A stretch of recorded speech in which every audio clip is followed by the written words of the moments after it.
Hey, what's up? It's the DeadEndRoad Show. It's Bill and Ian here. Another show we have a lot to get through. I think we're going to try to be as efficient as possible here. Yeah, I feel like we keep adding more and more to these shows, but, you know, what are you going to do? We feel like we just... Deal with it. Yeah, there was a worry early on that, like, oh, yeah, if we do the show every week, you know, we're going to run out of things to say, or, like... We're gonna like hold things to talk about for the show, and then, but like that still hasn't happened, and it's gonna be a year pretty soon. So yeah, I mean the world's on fire. Yeah, you know, it's. How about yours? Yeah. So we'll just keep it rolling. I want to do a quick dead letter here, because I received a response about the Zelda schizophrenic from last week. Who was talking about the Gnostic parallels to the Legend of Zelda Breath of the Wild. So I got some feedback on that from my little brother, who sent in a message. And let me read this here. Zelda dude was right about everything. That's the whole message? That's the whole message. Okay. So every single thing, huh? Apparently. Fully on board. And then he further elaborated to me in person that whenever the dude was talking about how Zelda contains the last letter of the alphabet and the first letter of the alphabet, the Z and the A, that like blew his mind. Meanwhile, I thought that was the dumbest part of the whole thing. But then he's like, no, because that's like the alpha and the omega. I don't mean to put my little brother on blast, but... No, I mean, you don't want to scare away the one person who contributes feedback to the show. I know. So, See, for a minute, I thought when you said we got feedback, I thought the person who made those posts somehow got hold of our conversation and responded. No. But yeah, so that there's that. Apparently he's onto something. And we're the crazy ones for not seeing the genius therein. Well, has your brother's played Breath of the Wild, right? Yeah. So I mean, so have I. Like not like to completion or anything, but so yeah. And he was talking about reincarnation or something. I don't know. I didn't see it. So yeah, that's our dead letter this week. So we got to talk about a movie here. Yes. Very excited. And yeah. So I keep running into this problem where I have to check to see if my subtitles are fucked up. Yeah, so your text message to me came in at about 2:30 a.m. last night. What? At least that's the timestamp that I saw. Oh, did you send that earlier? Yeah, I sent it at about 6 o'clock. That's weird. Very strange. I didn't get it till much later. It's probably an issue on my end. Yeah, because usually you're pretty prompt with the replies. I just figured you were busy or something. But yeah, so I had to, of course, ask to see if something was going on with the subtitles for this movie, because we watched Drive My Car, which is a Japanese film. And so much like Coda, the movie deals with language and communication. And this movie deals with not only Japanese, but multicultural group that speak a variety of languages within the film. And so let me try to explain what was happening with my subtitles. Okay. So I'm guessing my response to your text that I sent at 6 a.m. this morning wasn't helpful. Unfortunately not. Okay, because that's when I saw it. It was a little too late. Yeah. And I did not have another like 3+ hours to watch the movie again. So I'm watching the movie. It's going fine. It's got subtitles for the Japanese. But there are some points where the subtitles get garbled. And what I mean by that is like there are, Roman characters, but then there's also like slashes, and it looks like it's just like screwed up or like glitched. And so I'm like, oh, these subs must have, there's a glitch with the subs. And the download I got came with 2 different English subtitle files. So I try the other one, and no, they're the same. It's doing the same thing. And so I'm like, okay, maybe that just happened at that one spot, and I keep watching. And it kind of keeps happening. But then I start noticing a pattern to when it starts glitching. Yeah. Or what I think is glitching. And it starts happening whenever during the scenes in the car. And so we'll probably get into it. So there are scenes whenever the character plays tapes in the car. Mm-hmm. And so he's rehearsing lines in the car, and he plays tapes of the lines in order to practice.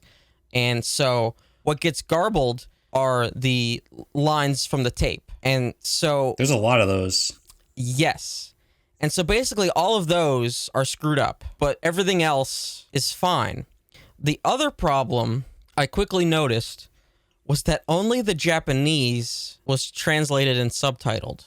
Oh, because there's sign language in this film. Was that subtitled? Okay. So that was subtitled, and that was also garbled for some reason. Yeah, your file was just screwed up then. No, okay, hold on. Well, can I just like cut in and share what it looked like on HBO? It probably subtitled everything properly. Yes. Okay, here you go. Hold on. Because this was what I thought was happening. All right, I tried to find a method to the madness. Mm-hmm. Okay. I think it was garbling because of the static, from the tape. What's static? There's no static. I understand that. It sounds like it's perfectly fine, but like it was trying to replicate the sounds of the static, because you could still kind of make out what was being said. Like sometimes it would just like replace T's and F's. Yeah, it just sounds glitched out.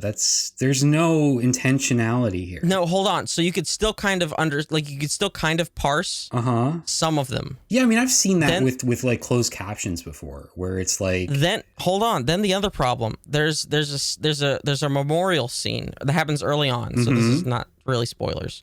And there is a sign in kanji for the temple, and part of the kanji is covered by tree branches, and the subtitle is garbled just in one beginning spot, and then the rest of it is completely legible. So I think it was replicating the visible part of the kanji. Okay, that is subtitle. More believable. Yes. So I think whoever did the subtitles for this was trying to replicate, one, the visibility of signs and things like that, and two, like accounting for like how audible things were. I guess to such a high degree. Yeah. And I think these subtitles were meant to be for Japanese people that wanted English subtitles. I do not think these were meant to be for English speakers. Oh, interesting. Because remember how you said the movie wasn't coming out until the 2nd or whatever? Yeah. I grabbed that download on the 1st. Oh, so this was like a copy that was already available. Yeah, it was like a Blu-ray. Yeah, okay. Yeah. Well, that's interesting. So, yeah.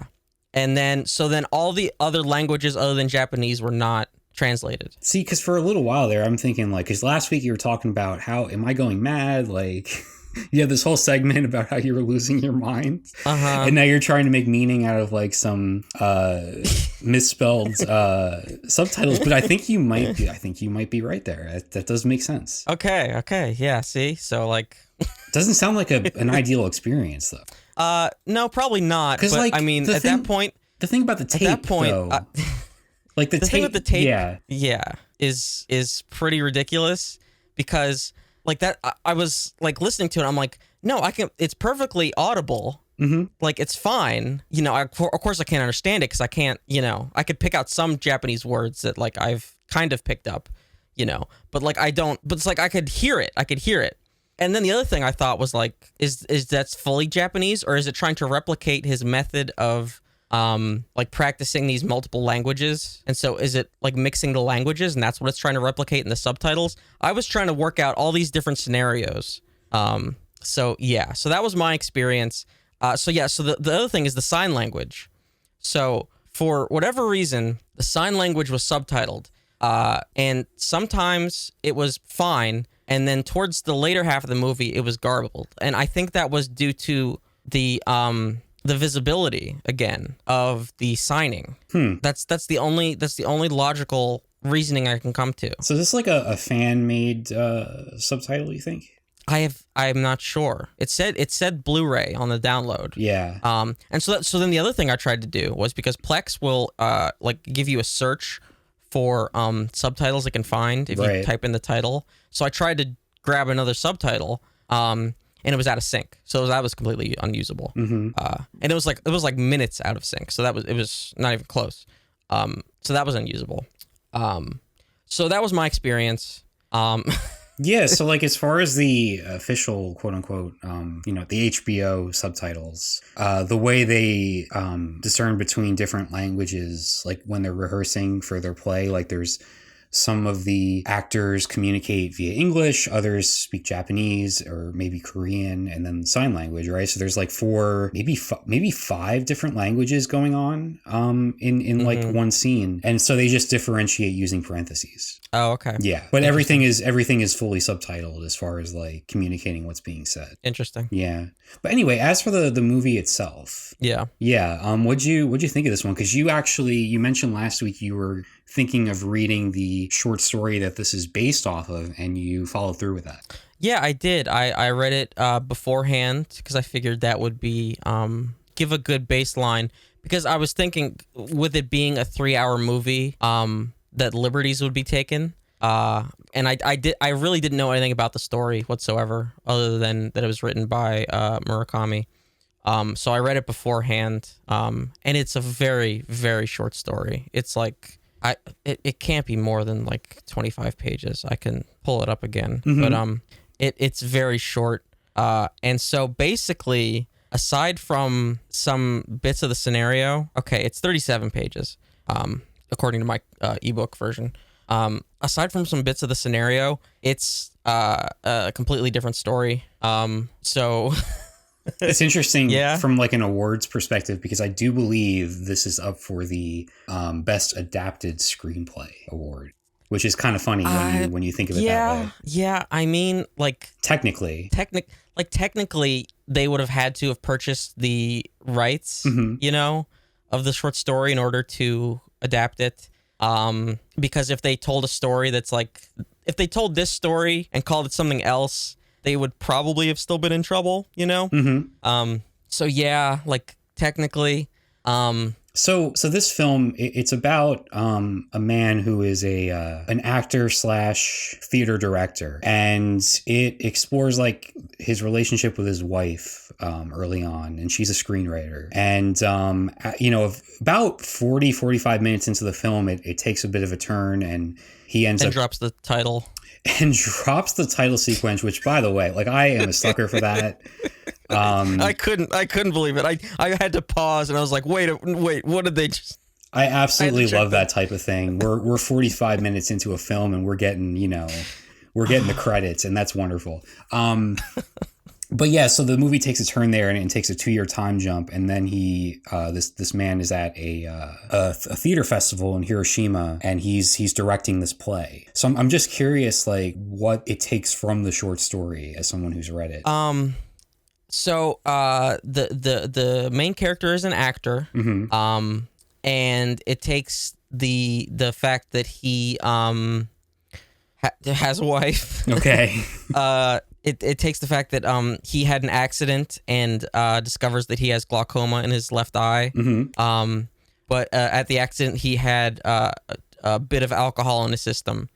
And so the residency that he is doing, like he's basically ordered that he can't drive anymore, like legally. And so it's not like this convoluted sort of thing where it's like, no, it's our policy where you have to have a driver. He's basically legally compelled that he needs to have a driver now, because he had a drink and then got into the accident and also has this medical issue now. Yeah, so they do frame it in the film as it being a policy, but are the characters in the film lying to him? Because later on we see other like actors that are driving their own cars, so it doesn't seem to be a universal policy. Are they just like, are they concerned about his vision and that's why they're doing it, but they've lied to him and told him it was policy? I honestly thought it was just a clumsy way to get him to drive, or not get him to not drive now. Yeah, well, it's strange, right? Because they do introduce the glaucoma, and that seems like a perfectly reasonable reason there, but then they come up with an entirely different reason. Yeah, I just thought it was pretty clumsy, like, honestly, because like the story had a perfectly valid reason to get him to have a driver, and then they just kind of didn't use it. Yeah, I thought that was kind of strange. Yeah, so that's different. In the story, his wife has like a several months long battle with uterine cancer. Okay. And dies. But that's like backstory. That's like not what's happening like in the present of the story. Yeah, I mean, it's in the synopsis, the movie synopsis, that this, the bulk of this film is taking place 2 years after his wife dies. So even though that does happen 40 minutes in, it's really not much of a spoiler if it's like literally part of the description of the film. Yeah.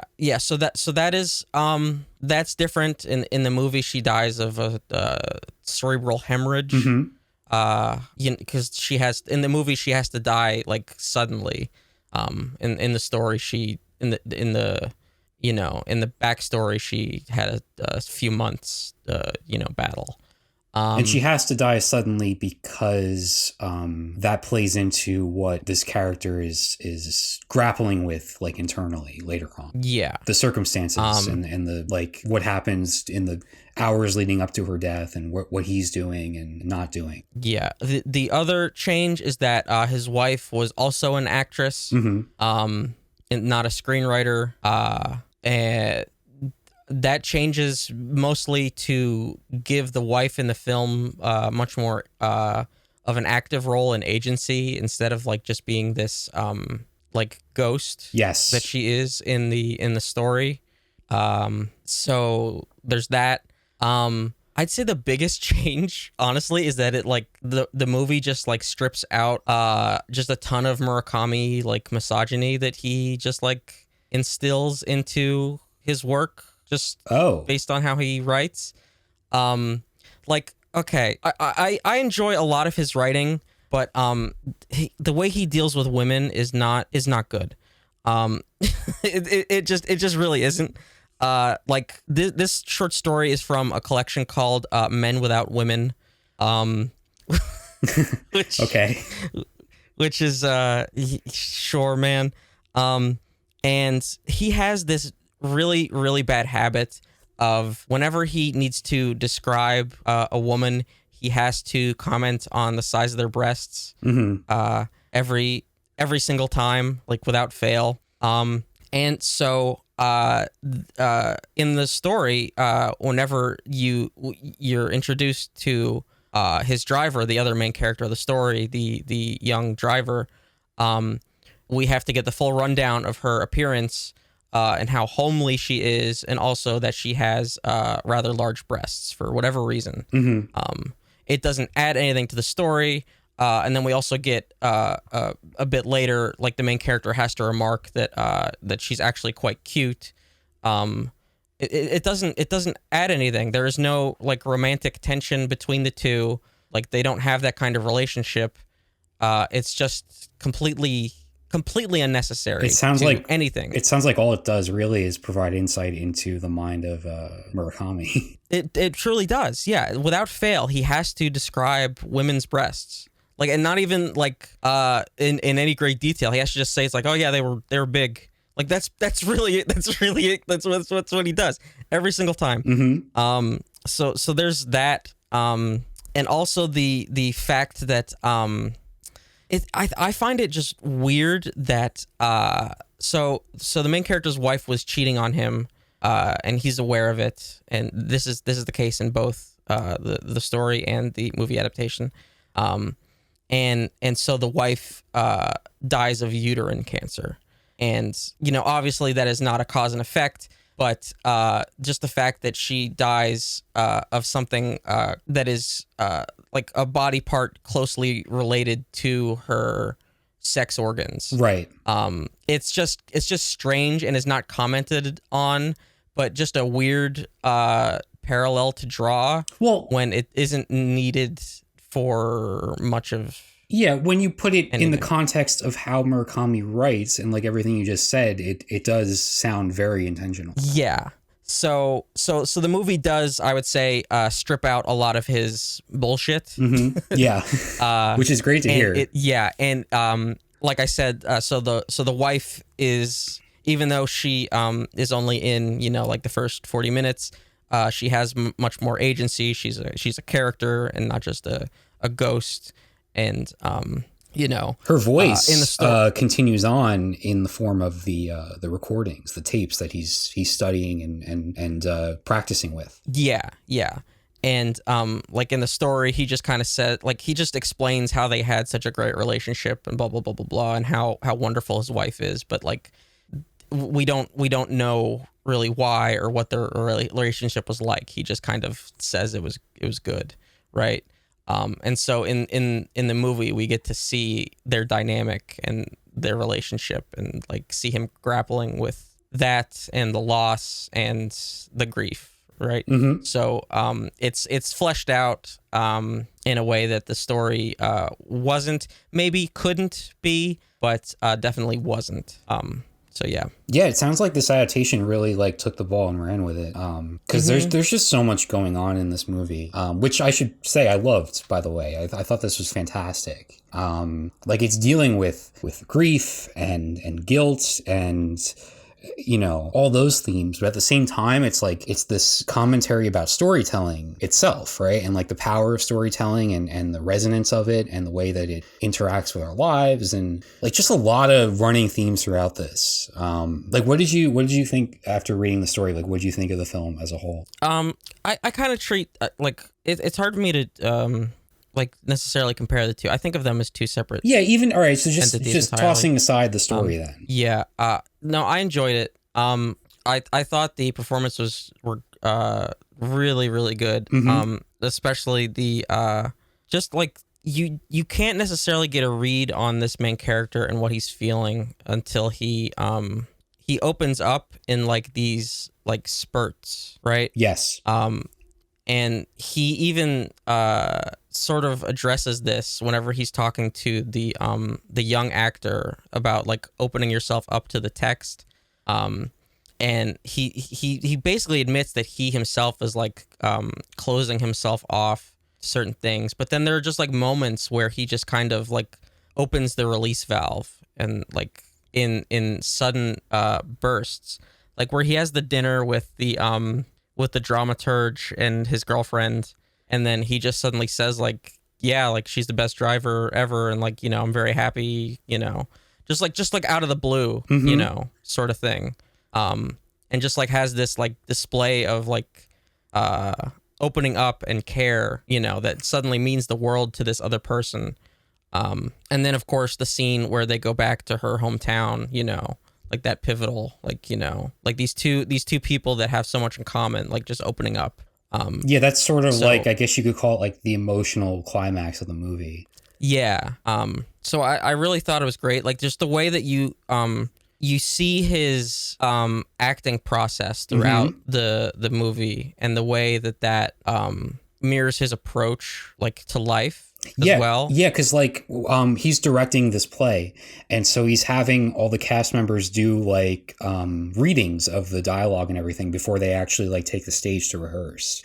And so they're just sitting reading it as straight as possible without any emotion whatsoever. And that really does like parallel with like what we're getting out of him as a character, until eventually you turn a corner and you start like feeling the lines of dialogue, and you start understanding what this character is feeling and dealing with like internally.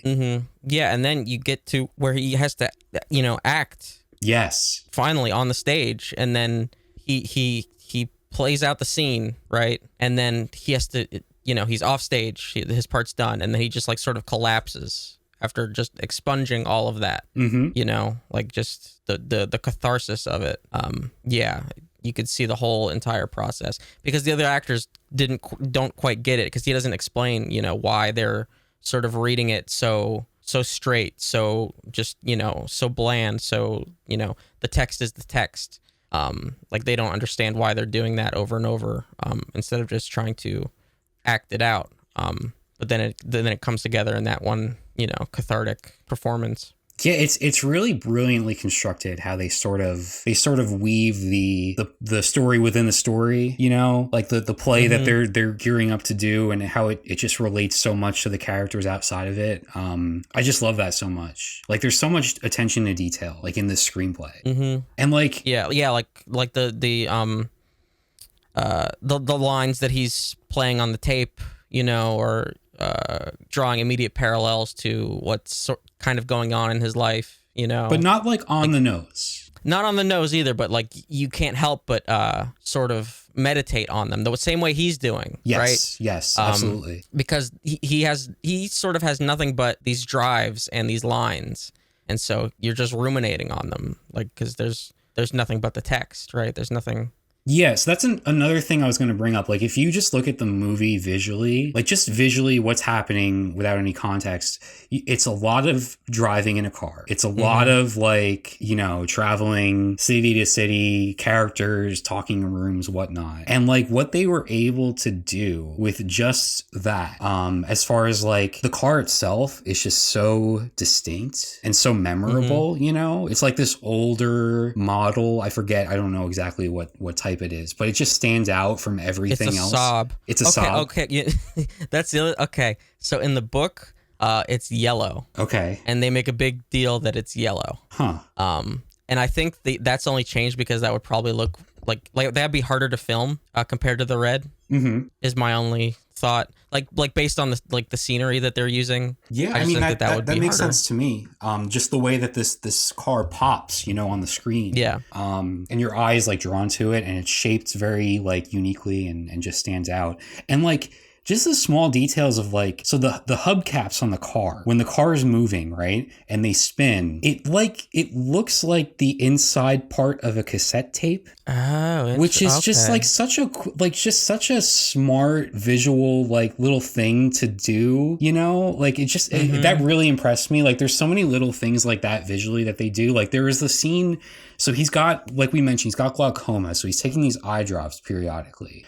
And in the scene that leads up to the initial title sequence of the film, where he finds his wife unconscious on the floor, but right before that, he is sitting in his car and he's thinking, and he does the eye drops, and then the tear just like slowly goes down his cheek, and it's like, so these eye drops now are conveying emotion for him, even though he's not showing emotion himself. Like it's just these little details that utilize like the little aspects of the character that we've learned about. It's just, I don't know, it was just really impressive. Yeah, like the colors were, you know, like the scenery, there's a lot of blues and greens and like the cool of concrete, you know, roads and bridges, you know, tunnels. They go to like a waste disposal thing and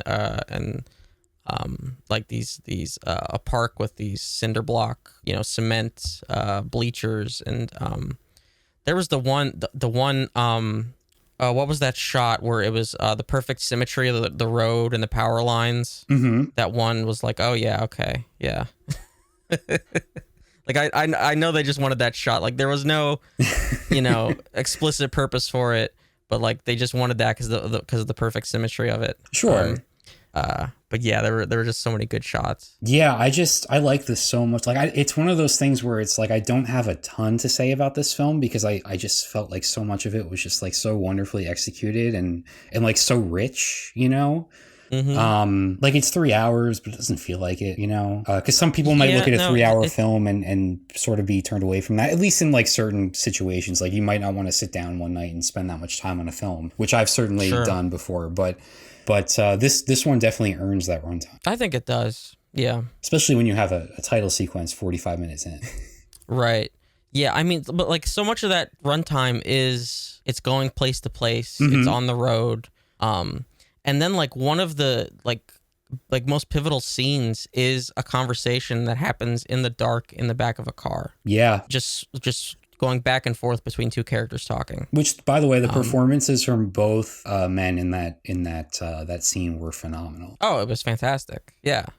But yeah, and another thing, that we were talking about how like the actors in the play, like they're sort of like saying things that you can look at as a viewer of the film and sort of relate to.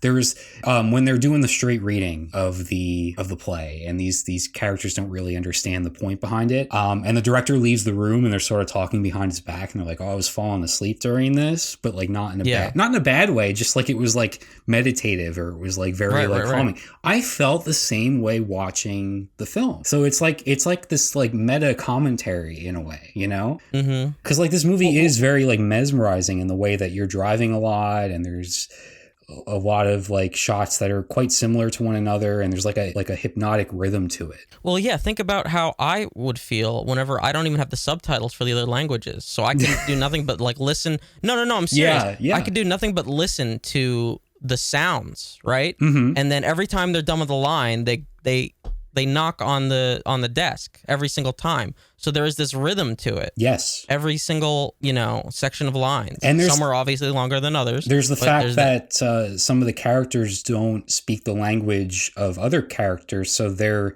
hearing these lines, but they don't know the meaning behind them. They have to learn the meaning. Mm-hmm. So that is a pretty interesting comparison for you specifically. Yeah. Not knowing some of the lines. Yeah. Yeah. That's fascinating. Yeah. Like the scene in the park, like I'm just watching these two characters. I've got nothing, because one speaks Mandarin and the other one speaks Korean Sign Language. Right. I've got nothing. Did you get the very final scene? Not the one. Okay, so there's a final scene, and then there's sort of like an epilogue of sorts. But there's a final scene that takes place on a stage. Did you get all of that? The dialogue? Yes. Okay, good, because that's really like that blew me away. Yeah. I guess that's like a Chekhov adaptation, right? That they're taking that from? Yes, Uncle Vanya. Right. Chekhov. Yeah, that just worked so perfectly for me. That was just such a powerful scene there at the end. Yeah. And then, of course, the epilogue was great, too. I wasn't expecting that. I was expecting fade to black and credits, but that was a really nice little addition there. I won't spoil it, but it was really cool. Mm-hmm. Yeah. But yeah, I like I said, I don't have too much more to say. I think it's fantastic. I think you should definitely, if you're listening to this and you haven't seen the film, I would definitely seek it out for sure. Mm-hmm. I don't know if you had anything else to add. I don't think so. No, I really enjoyed it. Yeah. Now, can we stay in the movie world for a couple minutes here? Because there's a few stories from this week that we wanted to bring up. Mm-hmm. So we should probably address the Sam Elliott comments from this week. Yeah. Okay, so Sam Elliott was on Mark Maron's podcast, and I guess Mark Maron brought up The Power of the Dog, which is Best Picture frontrunner for the Oscar this year, Jane Campion's Western that we talked about a few weeks ago. Mm-hmm. And so Sam Elliott immediately was like, "You want to talk about that piece of shit film?" And then he just went into this rant about how like he was like, "What does Jane Campion know about the American West?" And he basically called this film like a mockery of what he thinks is like the American myth and the American West. He just went on this very homophobic, sexist, just completely awful rant. That made a lot of news headlines naturally. The thing that really gets me is that I think he didn't get the movie. Right. Like at all. He says there's all these allusions to homosexuality throughout the fucking movie. Allusions? Yeah, well, I have a quote here I have a quote here. So he's like, they're all running around in chaps and no shirts. There's all these allusions to homosexuality throughout the fucking movie. And then Mark Maron says, I think that's what the movie's about, dude. It's like allusions? Yeah. I called it the gayest movie I've ever seen, or the gayest movie of all time or whatever. Yeah. It's like allusions? Right. They're not alluding to anything. Mm-hmm. It's gay. Oh, completely. It's just gay. Yeah, completely. No, I was going to ask you if you think this is the gayest movie that Sam Elliott has ever seen. I think it might be. I think it might be. I think you're right. And but so then the one that's really funny to me is I mean, Cumberbatch never got out of his fucking chaps. He had 2 pairs of chaps, a woolly pair and a leather pair. Every time he'd walk in from somewhere, he never was on a horse. Maybe once he'd walk into the fucking house, storm up the fucking stairs, go lay in his bed in his chaps and play his banjo. It was like, what the fuck? Where's the Western in this Western? That was the point of his character. Mm-hmm. That was the entire point of his character. Was that he never took off his clothes or bathed. That was the whole point. Yeah, I mean... Why didn't he take his boots off? I mean, it's funny because of how stupid the comments are, but also, like, it's very clear that Elliot has this idea of what a Western should be based on, like, what it has been for decades upon decades. And introducing, like, a new perspective is so, I don't know if it's, like, I guess intimidating to him that he has this such a reaction to it, you know? Yeah. Like, it's just like so blatantly homophobic. He's like, this just doesn't belong in a Western. Like, he's like, there's no room for this here. Like, this is just a mockery of this genre, right? And like the other thing where he's like, he says, what does Jane Campion know about the American West? So Jane Campion has been making films for decades and decades, right? Mm-hmm. Very, very long and storied career. She's worked her way up to being one of the most well-regarded filmmakers in the world. And despite all of that, she still has someone like Sam Elliott coming out and being like, you don't know what you're talking about. You don't know what you're doing. Right. Like, if that is textbook sexism right there. Textbook. Mm-hmm. Like, it's just so infuriating. It's like, you know, to have the gall to like say like what you don't know what you're doing is just like, it's so ridiculous. Yeah, like I don't even understand the critique. Doesn't even make sense because Westerns were made in Italy. Mm-hmm. Like, that's their lineage, the spaghetti Western. They were made in Italy. So why can't this one be made in New Zealand? What's the fucking difference? Right. No, it doesn't. What's the fucking difference? No. They were spaghetti Westerns were made in Italy with Spanish actors. I genuinely don't think it's about that. I just think it's because she's a woman. Of course, but I know, but I like that's how nonsensical the critique is. Mm-hmm. Spaghetti Westerns were made in Italy with Spanish actors, then were dubbed in English. Like all those classic ones. Yeah. Like all the Clint Eastwood ones. That's how they were made. Clint Eastwood is like the only American actor in those. Yeah, right. Like, and yeah. Like, do those depict the real American West? No. No, I feel they're made up. I really think it's as simple as like if Denis Villeneuve or some male filmmaker had made this movie, Sam Elliott doesn't come out and make these comments. Yeah, I know. You're right.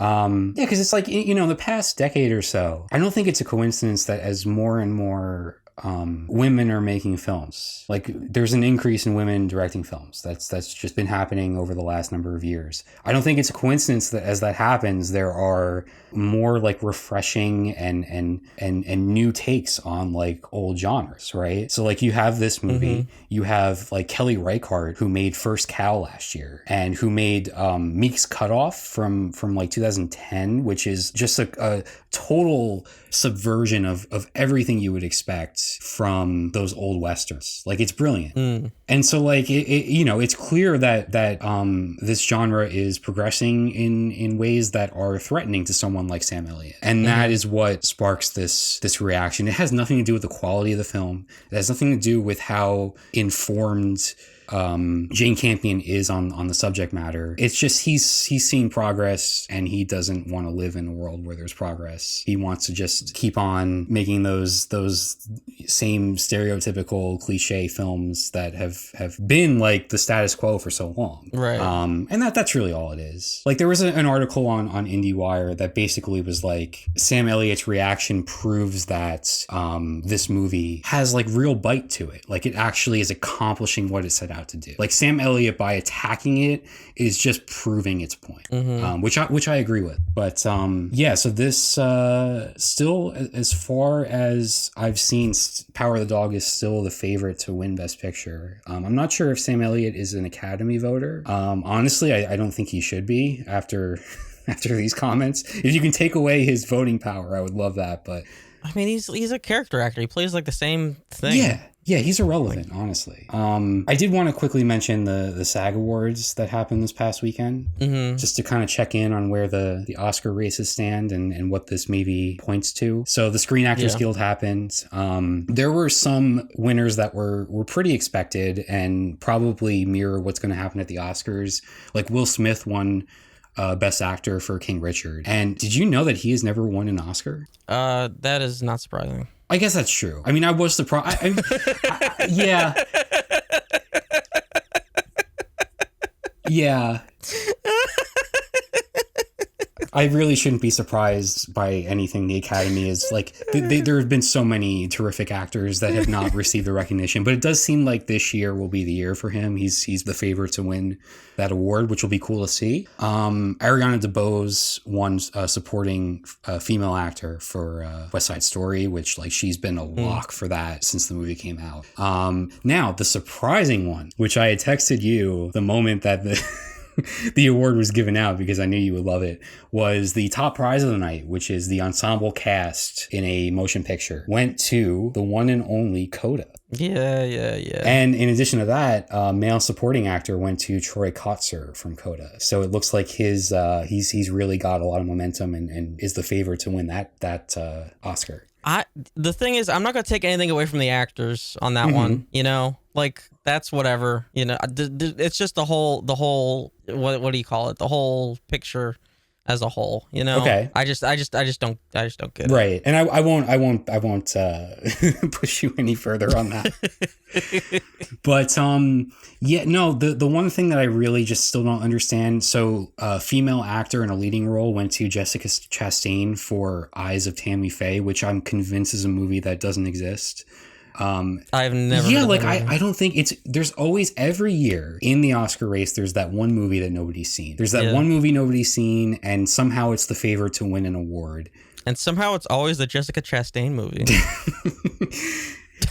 Yeah, so I mean, even though she won here, this is still, I think, probably the most up in the air one is leading actress, because like Kristen Stewart wasn't even included in the SAG nominations, which was just wild to me. But she is up for the Oscar, so she has a shot to win.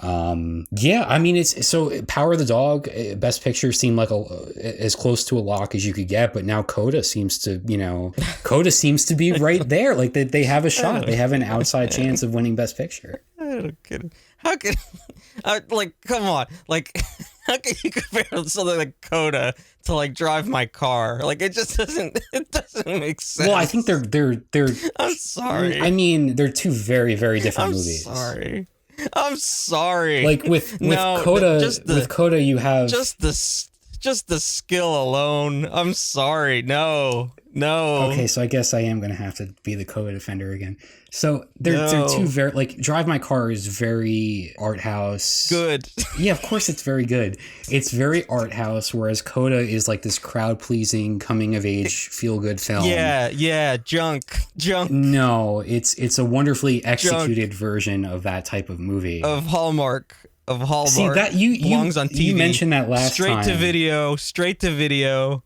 So you mentioned that last time, and it really makes me question whether you've ever seen a Hallmark movie. Yes, I have, because my grandmother watches that. Well, I don't think you remember them correctly, because if Coda is a Hallmark movie, then, I mean, I need to be on that channel immediately, watching all of them, because Coda is terrific. Coming Home for Christmas, Baby's First Christmas with whatever, all that shit. Coda should be right there. Well, okay. So the point I was gonna make, as far as the color grader did the same job on all those Hallmark movies. So I'm just gonna continue talking. The point I was gonna make about this and kind of where the Oscars stand right now, a few weeks out, is like my expectations for the Oscars. I'm just happy if there's some surprise or like some suspense for the evening, because usually you come into these with a very good idea of who's going to win, and you're lucky if something surprises you. And this year feels like a bit more up in the air than usual. And as far as like Coda, like I would be happy to see Coda win Best Picture, because my mentality is like, if I liked a movie then and it wins Best Picture, even if it's not the best film of the year, I'm still happy, because I just don't want another Green Book type scenario. You know, I don't want like another. I'm not gonna say it again. No, I know you're gonna. I'm not gonna say it again.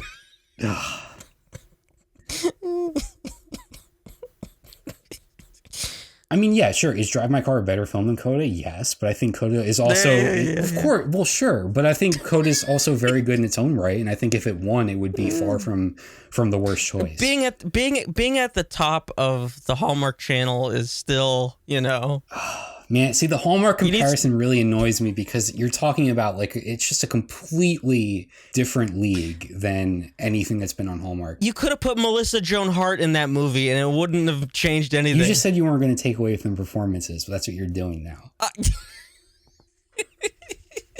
I mean, you're clearly in the minority here. Yeah, well, you know. So you have to admit that there's something to this film if so many people are seeing it and liking it. That doesn't mean shit. Okay. Marvel movies make billions of dollars. Well, I don't mean in terms of majority. like box office money. I'm talking about like Academy voters. Yeah, but you're talking about majority awards and all sorts of and the guilds. Yeah, but and all majority. That. Yeah, who gives a fuck? All right. Well, I guess we're gonna have to agree to disagree. I will continue to be the Coda defender on this podcast. And I'm kind of rooting for the Best Picture win, honestly, just to kind of spite you a little bit.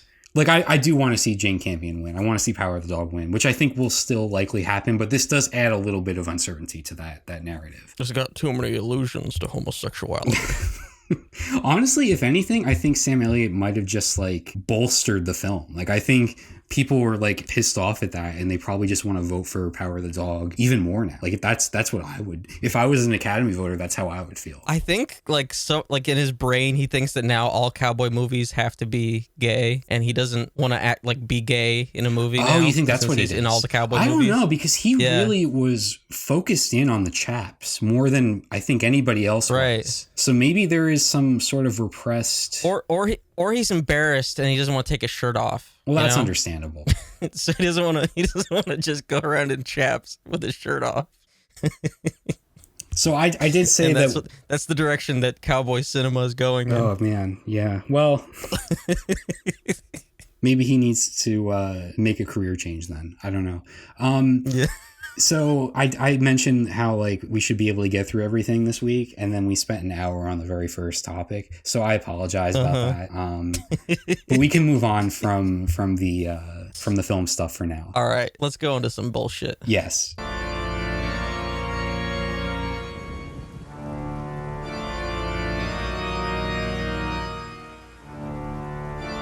We got another. Oh fuck! Wrong button.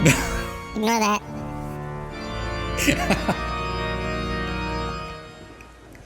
Is this the right one? No. Shit. Wait. Is this the right one? Something get fucked up. So, I had an idea just now. If Coda wins Best Picture, then the week after that happens, you need to do the entire show with that voice changer on. Nobody would listen to Okay, that. that's true. Oh, here we go. This is the right one. Okay, we got Mountains of Madness coming up. All right, cool. The problem with all my buttons and switches is that none of them are labeled. Mm-hmm. So I have to remember the positions of them all. Shit. All right. Anyway, yeah, this past week, I went down one of my stupid rabbit holes, and I basically so I put down the deposit for a Steam Deck. Oh. And yeah. So, well, you have a pretty decent Steam library already, right? Because you have like a gaming PC. So that makes sense. Like you already have a library to play in there. Yes. So let me go through my stupid thought process. Okay. And so for a long time I've wanted to jailbreak my PlayStation Vita and screw around with that and do some things. And one of the things that you can do is you can use game streaming. And so you can use a program called Moonlight, which is sort of like the Steam Link. It's like a third-party Steam Link where you can stream games from a PC to another device. There's, Android app, and, there's like Windows apps for, if you have a lower-powered PC, like a laptop or whatever. So I wanted to do that, and there's also some other stuff that you can do. And so I screwed around with that. And one of the other things you can do is give it SD card compatibility, because the PlayStation Vita used stupid proprietary memory cards that were expensive whenever they were actually manufactured, and of course they're no longer even manufactured. So I jailbroke the PlayStation Vita, and that process was actually pretty easy. But like doing anything on a jailbroken Vita is actually a pain in the fucking ass. Because basically to do anything, you're using homebrew software that is really janky and crashes all the time.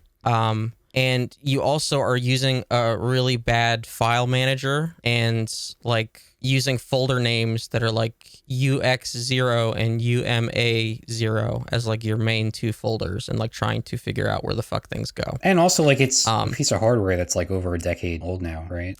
Yes. So yes, there's that. Is. So the other thing I wanted to do was use it as an emulator and play some older shit. Specifically, what I wanted to use it for was to emulate the Super Famicom game Shin Megami Tensei If. Of course. Like, what else? That's the most on-brand thing I could imagine. Because that was never localized outside of Japan, but it has a fan translation. And in order to do that, which I found out, is you have to download the Japanese game ROM, then apply the English language patch to it instead of just downloading an English ROM with the fan patch already on it. So I had to download a weird piece of software called Luma something and apply a patch to like the like 500 kilobyte Super Nintendo game. You're braver than I am. Yeah, so that worked, but getting it onto the Vita was a pain in the ass, and getting it to work with RetroArch, which is like an emulator system. And the other weird thing about the Vita is that a lot of the homebrew runs in a PSP emulator on the Vita, because basically all PlayStation Vitas came with a PSP built in. You just couldn't access it. And so whenever you jailbreak the Vita, you also have to. It's a good idea to jailbreak that PSP. So I'm booting into a jailbroken Vita, and then booting into a jailbroken PSP, and then booting into the emulator, which then basically stole the look of a PSP home screen, the XMB crossbar thing. Then I'm booting up a Super Nintendo game. This sounds like the plot of the next Matrix movie. Yeah, this is like some Inception shit. And so that worked, right? So I got the game to play. Fine, great. It was just a pain in the fucking Sounds like ass. a miracle. Yeah. And so that's fine or whatever. I still haven't tested the game streaming. I'm not particularly optimistic because the Wi-Fi chip in the Vita is from 2011. Yeah. So I'm not particularly optimistic on that. So it's not going to be running Wi-Fi 6. No, it's not. I've used Moonlight on my phone. Moonlight, the program works fine. I don't think the Vita version is going to be all that great. I still have to test that. So then I jailbroke my 3DS. Oh, the other thing I did with the Vita was that I made it so that I could use SD cards in the game slot. Yeah, that's a big deal. That's nice to have for sure, because those things they never went down in price. No, they didn't, and they don't make them. Yeah. And so that worked. That was fine. That was pretty easy.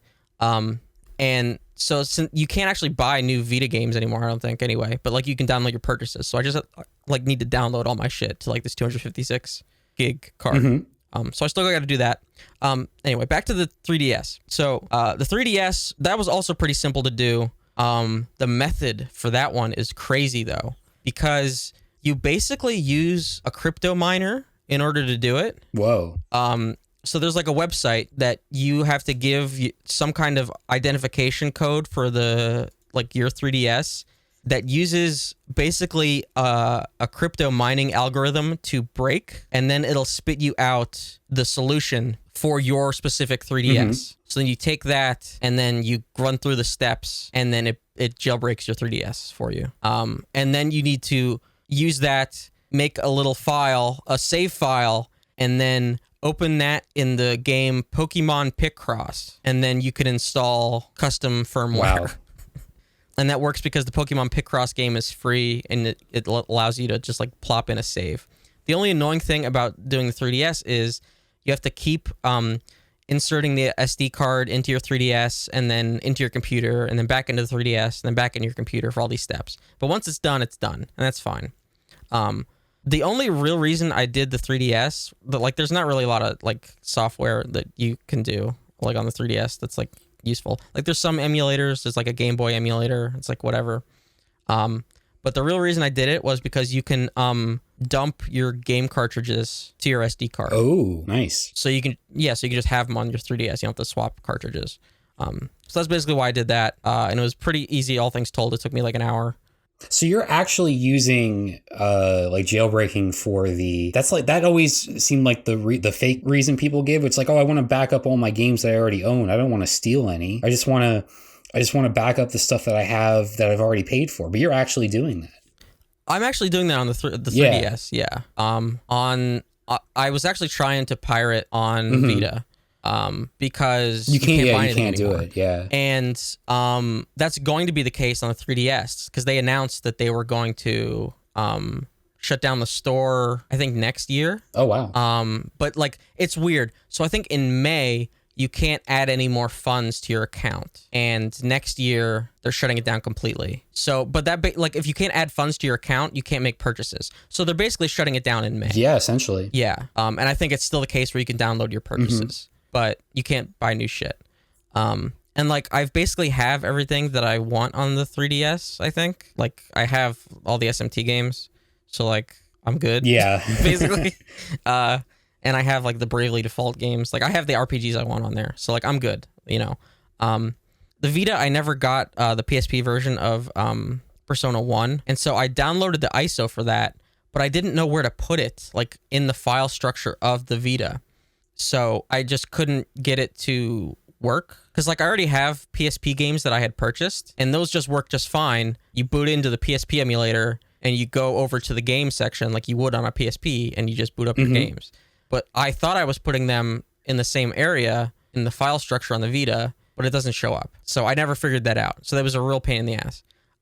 Because if you like look online for any instructions, all the instructions are like for PSP emulators. It's just like, oh yeah, just open up this ISO file and just play the game. It's like, well, I'm not doing that. I'm on the fucking PlayStation Vita. So how do I get this to work? So long story short, you bought a Steam Deck. The reviews for the reviews for the Steam Deck came out, which I really didn't have any interest in, because I was like, oh, that looks cool. Looks like a better Switch. But I have a PC, so why do I need that? But then the reviews came out, and then I'm like, oh, okay, this would actually fit my needs, my very specific needs for things, which is I like to stream games and not sit at a desk and play PC games, because I used my Vita to stream PS4 games a fucking lot. I did it a whole lot because I would like to watch things on my TV while also streaming games to my Vita. It's such a specific need that is like so first worldy, you know, like it's like so ridiculous.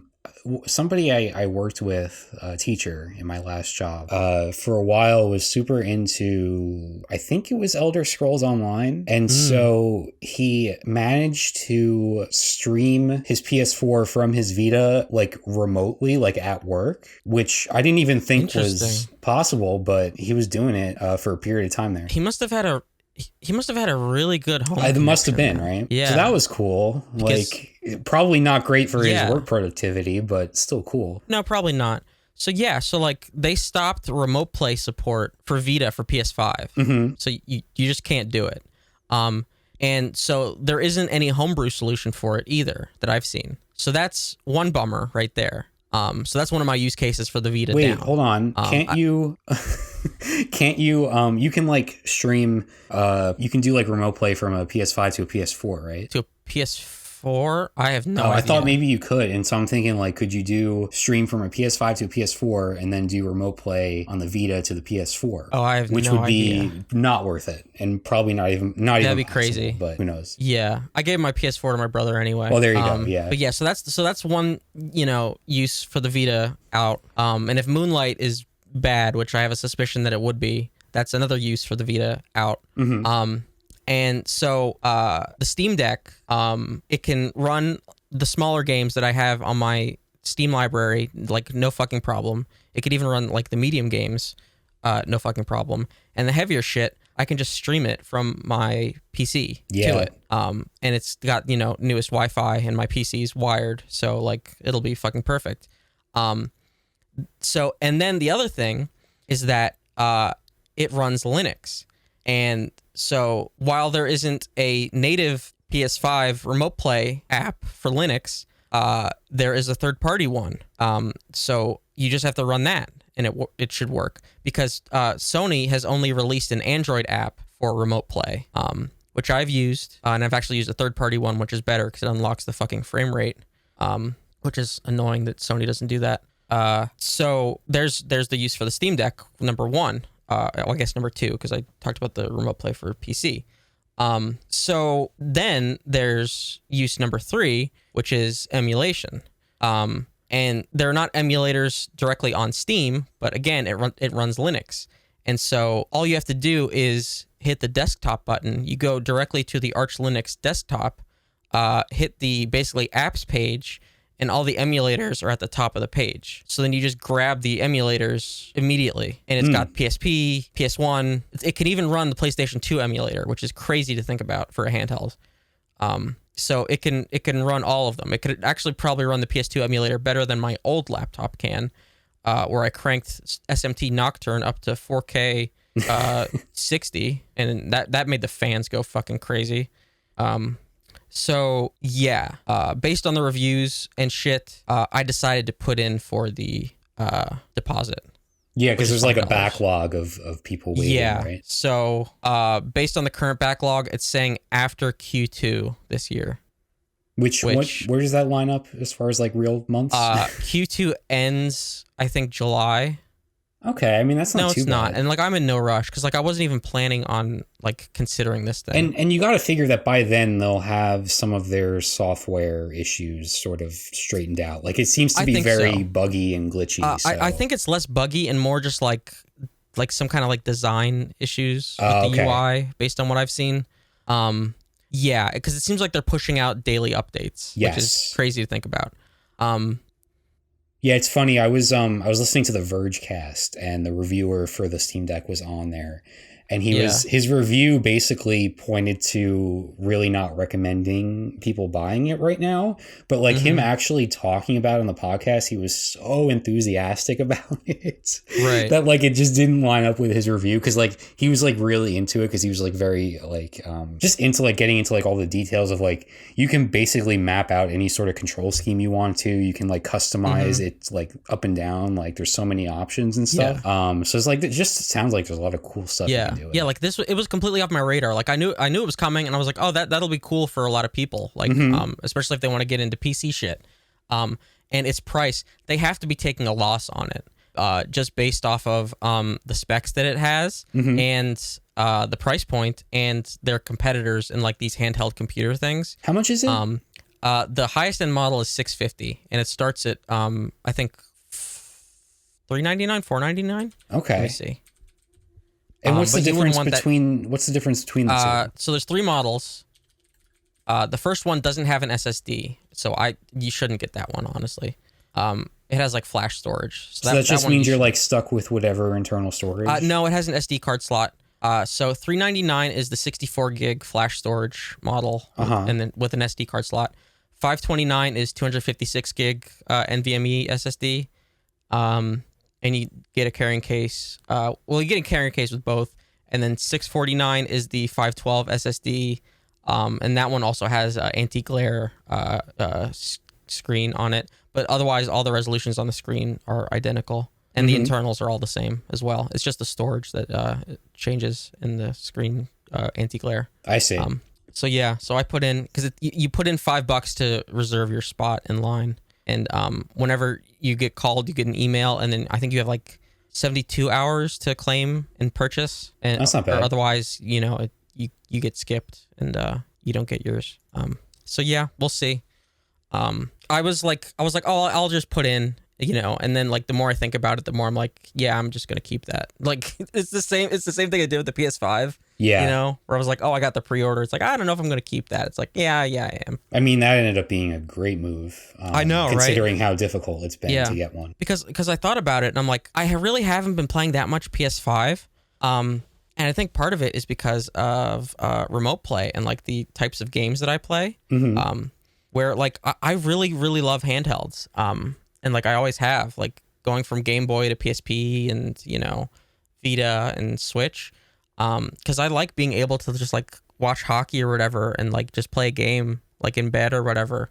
And just like the types of games I play is like.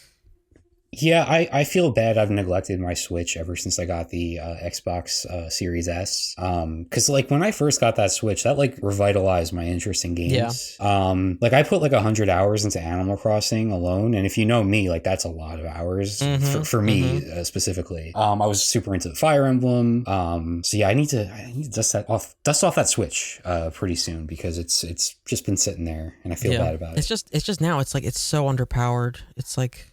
It is, but I saw there's like a new strategy RPG on there. I forget the name of it, but it has kind of like Fire Emblem-ish vibes to it, where it's like the three... Oh, what? Triangle strategy? That's it. Which I heard is not great, but like it still seems pretty intriguing. It's supposed to mimic tactics, right? Tactics. Yeah. So I don't know. I might check that out. While we're gaming, let me do a quick did all for the Moogle update here.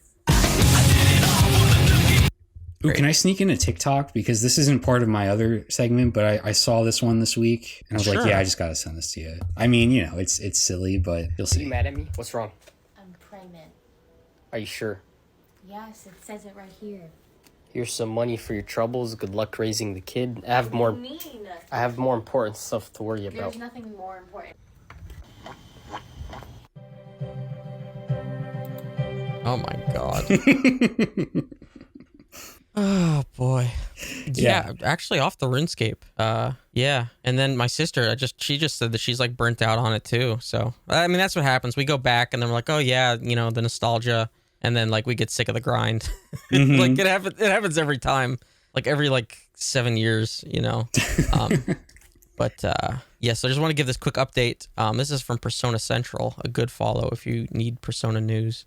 I mean, I feel like this is the place to get your Persona news. It is, yeah. But if you'd like the written format of a lot of things, and they translate a lot of Japanese stuff, which I cannot do. True. So Soul Hackers 2 producer, director Eiji Ishida, basically confirming what I said last week, says that, this is from an interview, and said, please tell us how this project started. And he replied, one of the main reasons that we received many requests for a sequel in the user survey that Atlas regularly conducts. And there were many fans within the company that wanted to make a sequel. So yes, I did cause the Soul Hackers 2 sequel. You're all welcome. Is this your victory lap? Yes, it is. It is. So yeah, there's that update. Great. Do we want to talk about Elden Ring now that we're just full gaming? Okay. Yeah, so we mentioned this a little bit last week, how we were both going to dive into Elden Ring. Yeah, what's your experience been like? Oh, you want to start with me? Yeah. Oh, God. So I've been playing it. My background with the From Software games is that I really have no background. Like, I've tried. Sure. I've dipped my toe in the water, but never really went in, so to speak. This game is really interesting to me. I've had a tough time with it in the opening hours, but I'm still just very much wanting to go back for more, you know? I really have no idea what I'm doing in this game. Yeah. For a few hours, I didn't even know how to level up at all. because like you have to reach a certain like point where this character will appear, and then you can talk to the character, and then you can level up that way. But like she wasn't appearing for me, and I wasn't sure why. Eventually she did, but for a while I was just carrying around all this XP with nowhere to put it. And so every time I died, I would leave behind just a ton of XP that I'd be nervous to go back and retrieve. And I got pretty reckless with it too, where I was walking around kind of exploring a little bit, and I came upon a cliff, a very steep cliff, just like straight down, straight down. And I'm like, I guess I was in like the Fortnite mindset where like in Fortnite, you can kind of just like, you can gracefully like just kind of slide down and not hurt yourself, right? So I'm like, I wonder, instead of taking the long way around, if I can just kind of gracefully slide down this almost 90-degree cliff. And as you would predict, I died. But the problem is that I somehow managed to drop. I died and dropped my my stuff that I've earned halfway down this cliff. So there was just like no way for me to retrieve it. So I lost a good like 2 hours worth of XP, which really annoyed me. But like, I've been keeping at it. I'm chipping away at it. Like this is probably not the way to play the game. Really, you're probably supposed to like immerse yourself and just like sit down for multiple hours and really just like go at it, right? But I've been kind of like getting frustrated, shutting it down, playing something else, coming back to it. So I beat like a mini boss. What's his name? Let me look up his name, because he had a really cool name. Was it the cat? No, it was it was the Beastman of Farum Azula. Yeah, he was just in a cave somewhere. He was hidden inside of Groveside Cave, which is pretty near where the starting point is in the game. I don't think I found that.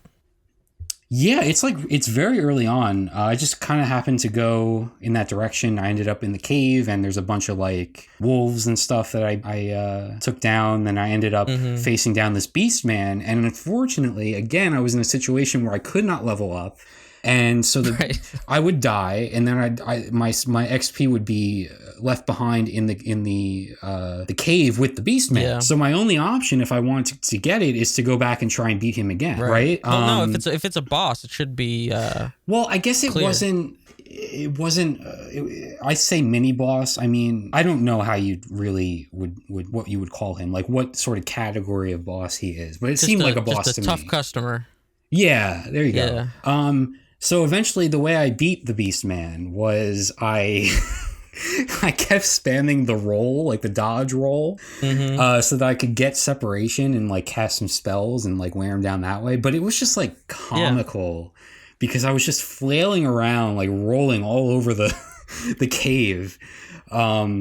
And just that's like kind of the game, though. Is it? Because it felt very clumsy to me. I feel like there's a much more impressive way to go about this encounter. But I did it and I beat him. A win is a win. A win is a win. I'll take it. Like I'll take it in this game. I did some more exploring. Like I went south instead of north. I was like, let me switch it up, go in a different direction. And I saw an island in the distance. And again, I'm in that Fortnite mode, right? Where I can just like, can I just swim over there? I can just swim, right?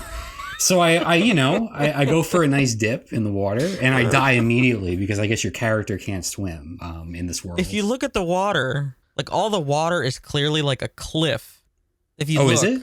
I guess I wasn't looking close enough. It looked very clear to me. It looked like a nice. Yeah, it shows you like the bottom, like it's like it goes straight down, which is supposed to be your hint that like no, you can't touch it in this one, just like the other ones. Well, I think I also read one of the player inserted messages that's right by the shoreline, and it said like treasure ahead. So yeah. I'm very naive when it comes to this game. But no, then I went west. I couldn't go south, so I went west, and I ended up going to this cool area where I found like a secret passageway, and I cleared it out, and I was very proud of myself. And I opened this chest, which I thought would be like a cool reward chest. But it like transported me to like the other side of the map in this very weird place. Oh. And I'm like, oh God, what is going on here? And then there's just like another body of water, but this was like blood red water. And I'm like, I guess I didn't learn my lesson the first time. I'm like, can I traverse this blood red ocean here? And it turns out I could, right? Oh. I could walk into it. However, I immediately got like a deadly disease from it that just like was draining my health second by second. And I really had no way of getting out of that. So my reward for clearing out this dungeon was to die from like, I don't know, some black plague or something. So that's Elden Ring for me. Yeah. I'm having fun despite all that. I guess I've had a smoother time. Okay. That's not surprising. Probably because I have some idea of what to expect. Because like you have to kind of treat it like you're gonna lose those souls, right? Oh, okay. See, I haven't accepted that. You're gonna lose them. And if you're that concerned about losing them, you have to go back. But you have to have the mindset that like those are fucking temporary and you will get more. So that's like a mindset you kind of have to have. And I didn't know how to level up either. Because the later Souls games usually they're like, oh yeah, you got to kill a boss first before you could level up. You gotta prove it. Oh wow. But no, this game actually doesn't have that. It seems to be like checkpoint based. Yes. And so I actually like unlocked leveling up pretty early on. I picked the same class you did because it sounded interesting. Astrologer. Yeah. So I've been going full magic. Yeah, I'm putting my points, the ones that I've gotten now that I can level up, I put them mostly into intelligence and mind. I've been going like full, like I want the most MP possible. I want to keep on fucking casting. Because like in this early going, like the spells do so much fucking damage. They do, yeah. Like it does so much damage where it's like if I can just cast the shit before dudes even get to me, it's like I'm good. Like, yeah, because my weakness is very much the close quarters combat and like learning how to block and evade and counter and all that. So yeah, I've been relying pretty heavily on the magic for sure. And this game is interesting because maybe it's just the class or maybe it's just like overall, but like I've seen some other people's gameplay and I think it's just like the game, the way they've set it up is they give you so much stamina to start with, which they didn't in the other games where like this one they want you to have more actions, like they want you to be able to roll more or cast more. I wouldn't have been able to beat the Beastman if I couldn't just roll right endlessly. Exactly. And so I really think that is part of the game. Like they want you to have more actions than before, and like and they want you to be able to put more points into other stats other than endurance or whatever the hell gives you more stamina. Because before you would have to focus a lot on getting more stamina in order to roll more and things like that. But this one they're like, nah, we're gonna give you a good amount of stamina so you can actually try out some other shit. And it's actually really helpful. Because that way I can go hard on the MP and the mind or whatever the hell the damage stat is for magic. Yeah, you can focus on the fun stuff instead of having to worry about maintaining your stamina. You can focus on the stuff that actually like really makes it fun to play. Yeah, and the other cool thing is that when you're not in combat, actions don't take up your stamina, which I learned pretty quickly. Because before, like in the other games, even though like in just exploring, running would take up your stamina, like swinging your sword to break shit would take up your stamina. It's like here, no, they want you to explore. They want you to be able to run in the world. Even though you do get a mount, it's like, no, you should be able to run. But like then when you're in combat, it's like now your stamina is a factor, which is a really smart decision, I think. So yeah, I've been enjoying it. I have rage quit a couple times, but like, yeah, I like finding the little dungeons and exploring them. I found like an elevator and I thought it would just be a dungeon, but then the elevator kept going and going and going and going. And now I'm in like this entire like zone. And that's like sort of where I left off because I probably shouldn't be here because things are kicking my ass. And like not only are they kicking my ass, but like they're like ghosty things and they just kind of pop up like in front of me, which is pretty annoying because I can't have that casting distance now, so I have to like roll and shit. I found a weapon art ability that I can use with my left trigger that like basically lets me get behind people when I hit it, which is pretty helpful because I've been enjoying the backstabs. quite a bit. Because that's another thing that like that's what I learned from Bloodborne is a lot of the time you don't want to always roll backwards. You kind of want to roll towards an enemy whenever they're attacking. Like not all the time either. Like it depends on like what their attack is. So like if you can roll forward at them, you dodge their attack, and now you're behind them, and now you could actually fuck them up. Yeah, that makes a lot of sense. Yeah. And I knew this wouldn't be the case, but like I really wish they would have implemented Bloodborne's dodge system. It's so much more elegant and like quick and responsive than the dodge roll. Yeah, because you don't in Bloodborne you don't roll, you kind of like backstep or sidestep, right? If I remember correctly. Yeah, you kind of like swoop like side to side or like whatever direction you're aiming. Yeah, it was much more responsive. Yeah, I really missed that. And I kind of don't know why they abandoned it. But I guess it's like a trademark of that game.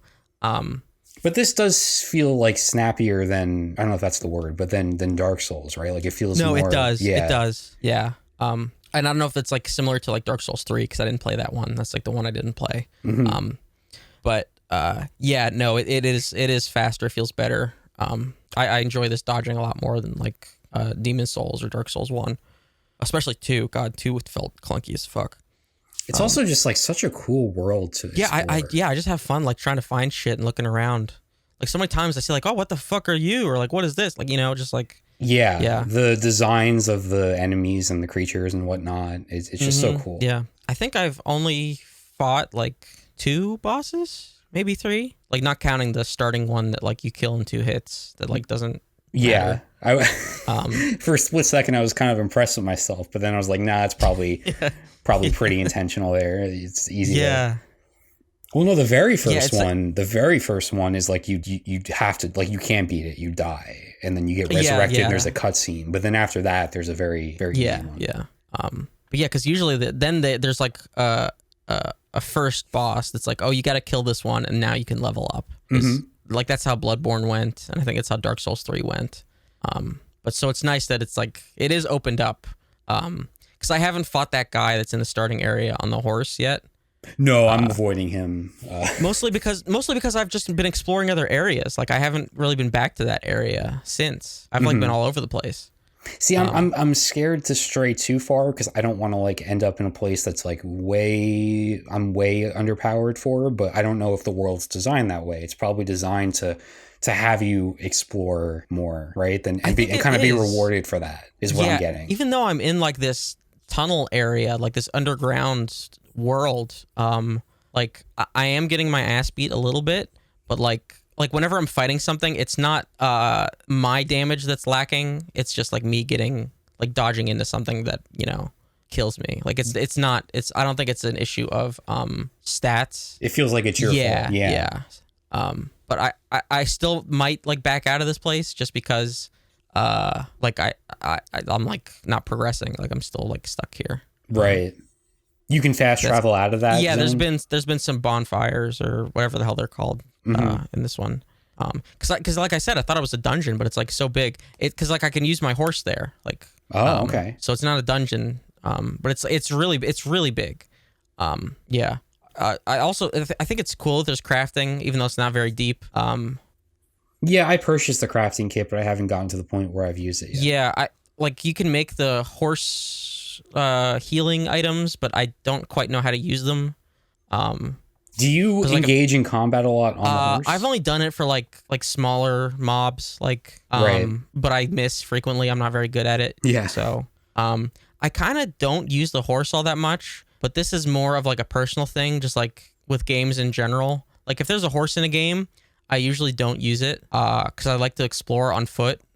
Even though this is like an implementation of a horse that is pretty good, like where you can just like quickly pick up things on a horse. There's some games that like it's not smooth, like where you have to dismount or like do something in order to like interact with items on the ground. And also you don't have to like summon the horse and wait for it to like reach you. Like it appears like it just no, it's just there and you're on it, which is very nice. But even so, like I like to be on the ground and like exploring things. It's just the way I've played a lot of games like this. Like the horses in Elder Scrolls were always dog shit, so I never. You're telling me you were walking the desert in Red Dead? Red Dead's different because that like is like an auto horse where like you're on the road and it sort of just like goes on its own, you know. So that Red Dead's a different, you know, situation. But like other games, I just kind of ignore horses.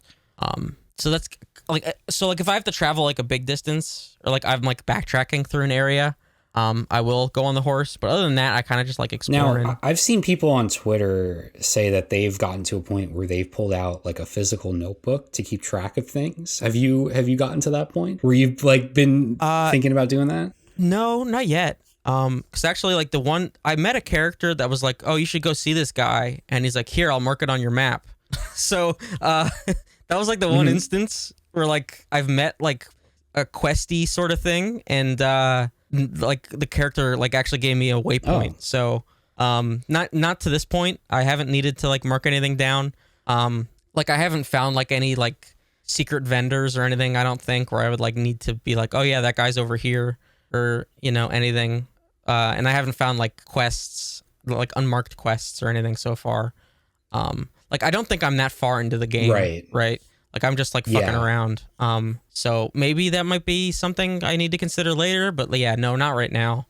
Like I haven't found like a spell vendor or anything yet, so I still have the 2 base, you know, spells, like the single target and then that like wave. Yeah, I'm the same. I'm hoping to find some more. Yeah. I also haven't found like a ton of gear. I've kind of only found like heavy shit, which I'm like mixed and matched with the starting stuff, just because I don't want to like get weighed down too much, because I like the fast roll. But yeah, I've also been enjoying the stealth. The stealth has been pretty good. Like whenever you find like an encampment or whatever, I've been enjoying like picking dudes off with the backstab. Oh, it's very satisfying. Yeah. And then another thing I went MP like heavy for was the summons, because I've gotten like 5 summons. But I think like basically the only useful ones have been the wolves and the skeletons. Oh, I haven't gotten skeletons. I don't know where I picked that up. It might have been a dungeon. But yeah, those have been pretty good. So how many hours have you put in? Do you know? I don't know the number. Like it's hard to. It's actually you can say how many hours, but with this game specifically, it's kind of hard to quantify, because like you could just be doing your own thing, and it's kind of hard to track your progress essentially. Yeah, I would say maybe like 15. Like the last week, I haven't played as much as I did the previous week, so it's like maybe like 15. Because I'm trying to finish SMT5. I'm at the end finally. So yeah, I'll probably be going harder in the next week. I think I should just leave that area that I'm in, because that kind of like hard stuck me. But yeah, I'm enjoying it. Seems like everybody is. I mean, this game is selling very well. It's all I see on Twitter. Crazy. People talking about it. Yeah, I think it's just the hype of like the hardcore Souls fans like waiting and making all the memes about waiting so long. And like having a game that had this much hype deliver. Wait, why have they been waiting so long? Wasn't Sekiro like 2020? Yeah, but that even though that had similar combat, I think that was very different, because that was sort of like a linear experience, and like that was like not Soulsy in the same way, where there's like that was a game that like the story just sort of was told to you, and so like there's not that mystery. And also I think that game like didn't have weapons, like you just had the one weapon. Really? So that was like more of just like a third person action game with Souls-like combat, if I understand correctly. That game wasn't for me. I don't really like samurai, you know, feudal Japan shit. So I really think that like this is like Dark Souls 4 basically. Okay, yeah, that makes sense. It's like an evolution. It's like an evolution of the series, right? So I think that's what they've been waiting for. So yeah, I just think like the hype is like it actually delivered, you know, like Cyberpunk, that whole disaster. It's been a very long time for a game that this was like this anticipated. Yeah, there hasn't been like a big blockbuster in quite a while. Right, you know, and I think a lot of people have been disappointed by like the annual releases and things like that, you know, like a lot of games have just coming out buggy and felt rushed and unfinished, and you know there are a lot of reasons for that. So yeah, I think just a lot of people are jumping on, even if they wouldn't normally play a game like this. And even if they might bounce off, they're just like kind of looking for something new to play. Like even my sister, who bounced off of Bloodborne, even though she hated it, but she liked it. You know what I mean? She was asking me about Elden Ring, right? You know, so yeah, I think it's getting such like really broad appeal, or at least interest. And it's made the game is more accessible, it seems, than the previous From games. Like from the stuff that you talked about, like the differences, like the fact that you can level up quicker and just like just various things that make it easier to kind of dive in and be successful early on. Even though I'm not, very successful so far, but I still feel like I can get there. Yeah, because you can just go explore. Like you can just like level up on packs of enemies, right? Like, and you don't have to grind on them either. You can just do that as you're exploring areas. Because I think we talked about this last week, where it's like you can get powered up in Souls games by just hitting the same skeletons over and over. And you can do the same thing here, but instead you're just exploring different vistas and like, oh, you can go down what's on this beach here, and these different encampments, and it is an open world, so like you can go see these different things. And at the same time, you are getting stronger, and you're learning what these weapons are. I've actually found a lot of weapons. That's the one thing I found. So you could try different weapons that maybe feel better to you. So yeah, like it is much more approachable in that way, where you're not like stuck in this one corridor where something is kicking your ass and you have nowhere to go but forward, which is the case in Souls games. Yeah, it's really nice. Like I stumble into a cave and then I beat like a mini boss and then get some confidence from that. Then I'm like, okay, now I can go tackle something else. Yeah. So yeah, we'll have to keep checking in with this. It's going to be an ongoing game, I think, for the both of us. Yeah. Let's see. So we do have another Mad Watch. Yes, yes, we do. I wanted to give this another shot. I wanted to maybe have some videos that relate to one another, maybe some more focus on the segment rather than last week, which was just like showing random ass TikToks. There's a little bit of that here, but no, I wanted to get a little political here, if that's okay. Yeah. So my new favorite genre of TikTok that I've come across is the one where Republican lawmakers will be out in public somewhere and they just get like berated by by somebody, by a constituent. Yeah. So here we have, I believe this is the Virginia governor getting like his morning coffee or whatever.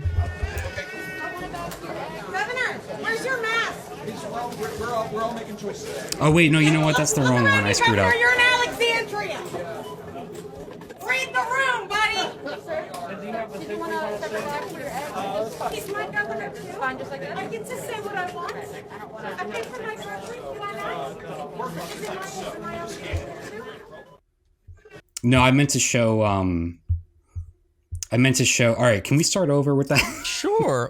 Okay, so what this was the Virginia governor. He was doing like what looks like some sort of PR thing at like a supermarket, and he's literally the only person on the screen that's not wearing a mask in the entire place. Like he's basically like bagging groceries as some sort of like PR thing, and then he just like this woman calls him out on it, which I thought was. Did you see fucking Ron DeSantis? No, I must have missed that one. So the Florida dipshit, he was speaking at FSU, I think, and so there are some he's going up to the podium, and there's some students in the background, and they're wearing masks, and he yells at them. He's like, "Oh, take the masks off. You don't need to wear the masks." He's like, "Come on, let's stop with the COVID theatrics." He's like, "It's ridiculous," and he's about to give some stupid speech when really he just didn't want the masks in the shot, because freedom is supposed to be, as one of my fucking relatives said, the last bastion of freedom, which is whatever the fuck. So he bullies these 18-year-olds into taking their masks off. One of them didn't, which is good for that kid. Sure. But just absolutely embarrassing stuff from a fucking adult. Speaking of Florida, I do have a video of Rick Scott, senator over in Florida, and this is the one I thought I was showing you, where he's getting his morning coffee at like a cafe. This is very good. In fact, you cut Medicaid, so I couldn't get Obamacare. You're an asshole. You don't care about working people. I'm not talking to you. You don't care about working people. You should be ashamed to show your face around here. A million jobs? Great. Who here has a great job? Or is looking forward to finishing school? You really feel like you have a job coming up? You stripped women of access to public health care. Shame on you, Rick Scott. We depend on those services. Rich people like you don't know what to do. When poor people like us need health services, you cut them. Shame on you, Rick Scott. You're an embarrassment to our state. Sweet.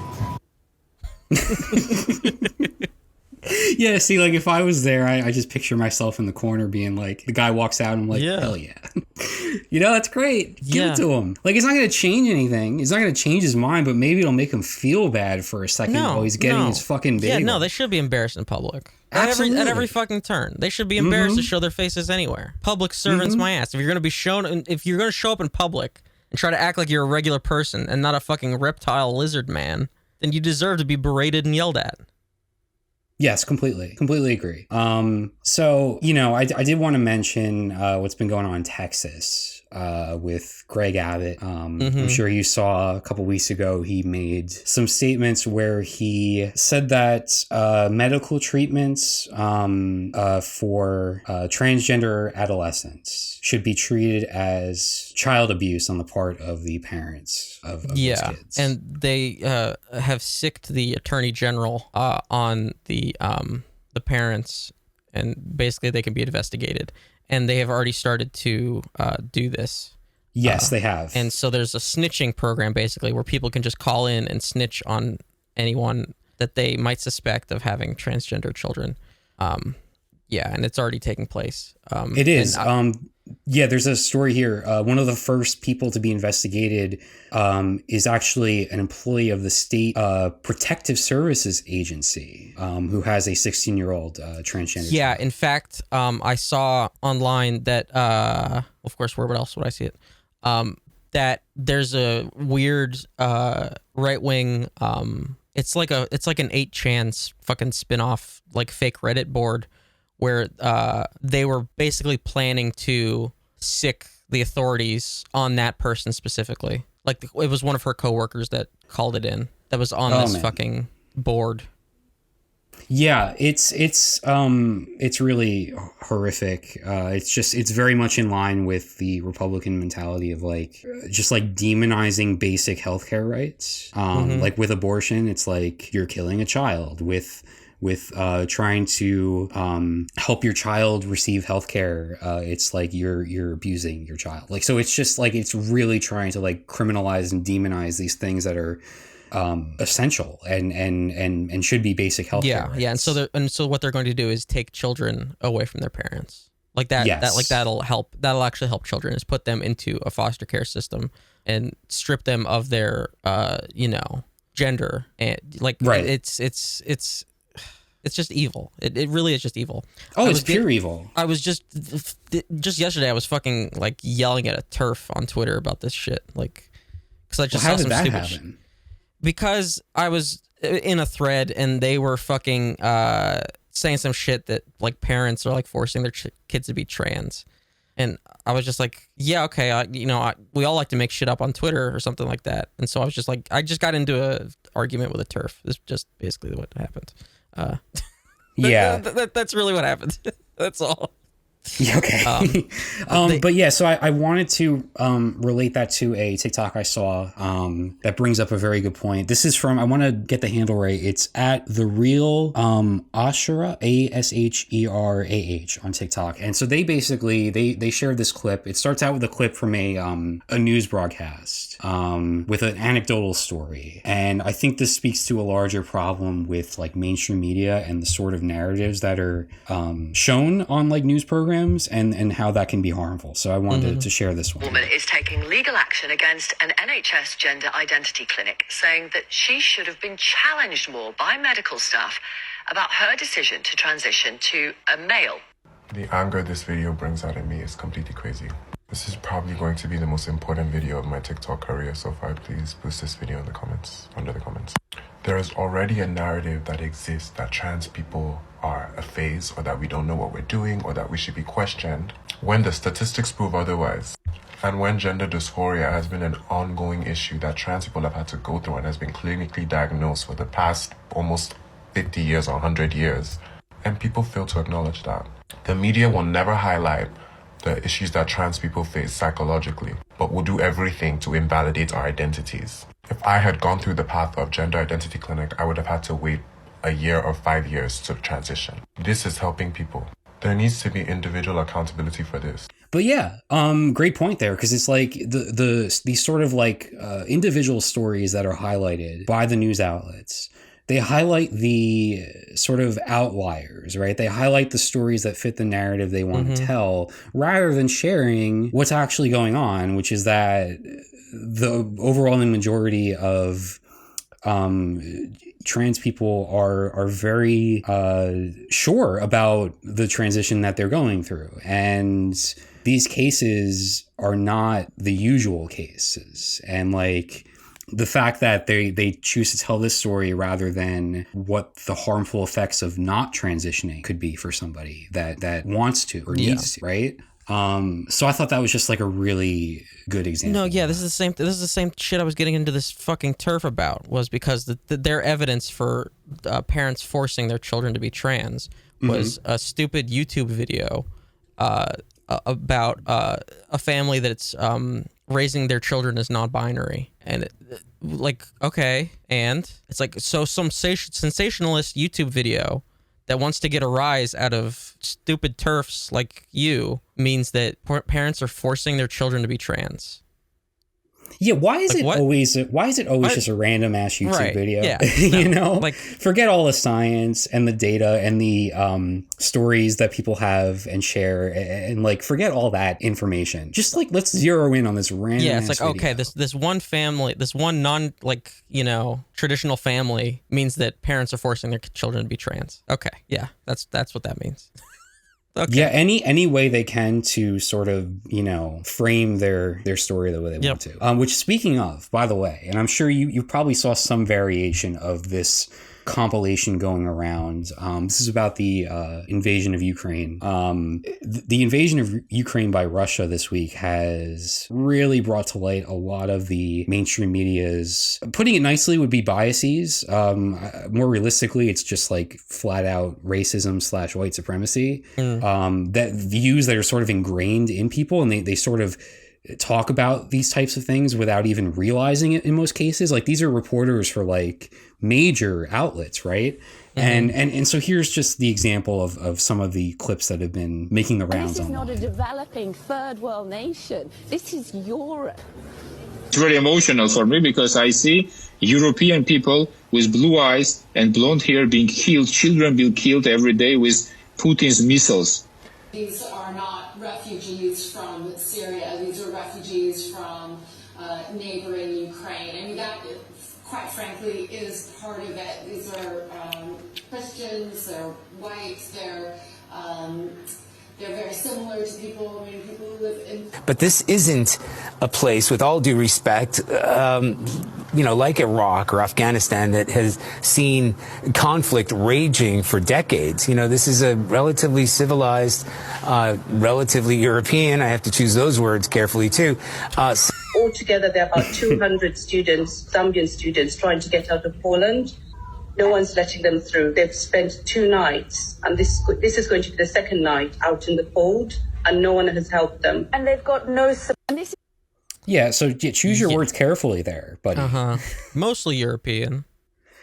Yeah, Mostly like European. this shock and surprise, like the fact that like white European people are like the fact that there's a war going on. Well, I guess hard to call it a war. It's really just like a one-sided attack, but that's a whole other thing.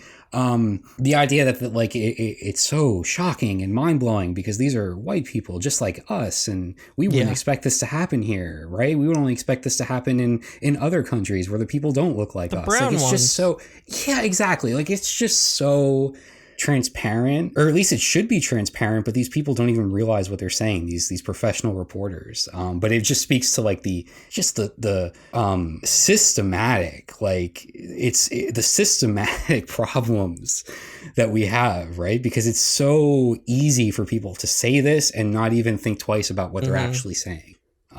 So yeah, I just thought that was worth sharing. You've probably seen it already, but it's gross. So Yeah, no, I did want to, for a second, switch gears pretty dramatically. And just share, like, there's a couple of, because we were talking about like language and stuff when it comes to drive my car earlier. And so I came across a couple of TikToks related to language and like grammatical stuff that I want to share. This one's about Stephen King specifically. Oh God. I know one of your very favorite authors. I say that with a lot of sarcasm, but here's a TikTok from Raymoose Stan account. I don't know who Raymoose is, but this is a Stan account for Raymoose. Anyway, this is from them on TikTok. Stephen King, but Pet Sematary has one of the worst opening lines I've ever read. This is what it is. Louis Creed, who had lost his father at 3 and who had never known a grandfather, never expected to find a father as he entered his middle age, but that was exactly what happened, although he called this man a friend, as a grown man must do when he finds the man who should have been his father relatively late in life. What? Yeah. Yeah. That is just Stephen King though. That is totally. He's so fucking verbose and wordy, and then he'll come out with a book on writing that is like, no, you can't use adverbs. It's like, well, maybe you need some. Maybe that'll help you cut down on some shit. Although I'll say I believe his book on writing is probably his most like concise and like short output it actually that is. He's made in his career. It actually is. Yeah. Oh my God. But no, I'm turned away from his work because of stuff like this, and like the fact that like he'll write an 800-page novel and not know. Oh God, he's terrible. How can he be terrible beginnings and endings? Yeah. Let's not even mention the weird child gang rape scene in It. Yeah, that's a whole thing. But no, so one other that I saw, this is from Lucille_Joffrey on TikTok. And this is an interesting little bit about French slang that I did not know was a thing. I mean, what language did you take in high school? Oh, you took Italian. Okay. For some reason, I thought you took French. Nope. But yeah, I didn't know about this. This is interesting. In France, we have a certain type of slang that is called le verlan. And it's basically when we speak backwards. It sounds harder than it is. Basically, that name, le verlan, is itself the backwards way of saying backwards, which is à l'envers in French. It's like if that slang in England was called words back. It's really something that we use every day. It's not like an obscure slang that no one understands. For example, we would say meuf instead of femme, which means woman in French. Or we would say relou instead of lourd, which means heavy. And it's just loads and loads of words like this. Some people use more slang than others, but yeah. Don't drop out of French, please. Is that similar to like Pig Latin? I mean, I don't know anything about Pig Latin. You just like take the word and reverse, like you take the first letter, but then reverse the rest of it. Oh, is that like the that's a thing that people would do when we were in high school, where it's like, yeah, like I remember people, like some of the kids in high school would speak that way. No, but that's just the first and last letter, right? This is taking the entire word. No, you would just keep the first letter, but then reverse the rest of the word. Like ixnay. Yeah. I guess that is similar, huh? I think so. Yeah, I just thought this was interesting because it's like this is apparently part of just like everyday dialogue and stuff. I don't know. It's one of those the more you know type of things that I come across on TikTok, but I thought it was pretty cool. Mm-hmm. And also just completely impossible to do in English. Oh yeah. There's no way that would ever become a thing. But yeah, that's all I had. That's all I had. Okay. Boy, we failed the efficiency test pretty handedly. Man, it just gets away. It just gets away. Yeah, it's really bad. Did you want to talk about Ovechkin? Because I was kind of curious about that. Or did you want to just end the show?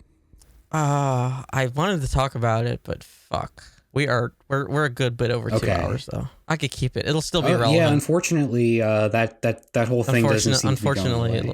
Unfortunately, it'll still be relevant. Yeah. And I do want to talk about your anime. Oh, that's right. Yeah. So I'll be deeper into that by next week because I've started these series. I plan to continue on with them. But yeah, I've been, for whatever reason, I don't know what sparked it. Maybe the fact that Elden Ring is like from a Japanese developer. That's the closest thing I can think of. But like I've just been on an anime kick this week, and I don't know what it is. But I've been watching a lot of anime. You know, I picked up Elden Ring, so I got to watch these anime rom-coms. Yeah, I guess I don't know what's going on. I'm reaching there. I don't know. But yeah, I guess we could talk about that next week too. Yes, I'm very curious. Have you seen these shows? Any of these? Oh, you've seen all three of those that you listed. Yes, I have. We really have to talk about that second one because. Well, you know what? It's interesting. Oh God, I'm like, I want to get into it. Because I started watching it because it looked interesting and I'd heard of it already, but I didn't realize it was controversial until after I'd started watching it and I sort of like Googled it and stuff. Maybe I have to get further into it. I've watched, I think, 4 episodes. Oh, okay. Oh, I thought you were finished. Okay, all right. No, but like... All right, finish that one. Okay, I'll finish that for next week. Finish that one. Where I stand right now on it, and I guess I won't mention it by name because we'll talk about it next week, but it just seems misunderstood, potentially? I don't know. I'll get into it. I'll finish it.